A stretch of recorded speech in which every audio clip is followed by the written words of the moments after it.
ચાંડિલ્ય ઋષિએ કહ્યું તું કૃષ્ણના દર્શન કરવા માટે હું તને એક રસ્તો બતાવું છું. એ સુખિયા માલણ દરરોજ ફળ વેચે અને એક દિવસ નંદ બાબાના આંગણામાં આવી છે. ઘરમાં કોઈ છે નહીં. લાલો આવે છે, કહે છે મને ફળ આપીશ? કહે હા હા લેને. કેટલા ફળ જોઈએ છે? કહે મને તો બધા જોઈએ છે. કહે તારી પાસે કઈ પૈસા છે? કહે પૈસા તો નથી, મારી માં પણ મને ધવડાવે છે પણ ક્યારે પૈસા માંગતી નથી. સુખિયા માલણને કાના ઉપર બહુ પ્રેમ છલકાણો.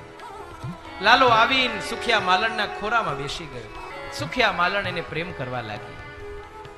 કહે તારા ઘરમાં ધાન્ય છે? ધાન આપ તોય ચાલશે. લાલો પોતાની નાની નાની બે મુઠ્ઠીઓમાં ધાન લઈ આવ્યો. એમાંથી કેટલુંક તો ઢોળાઈ ગયું. જેટલું વધ્યું એ સુખિયા માલણના સુંડલામાં નાખ્યું.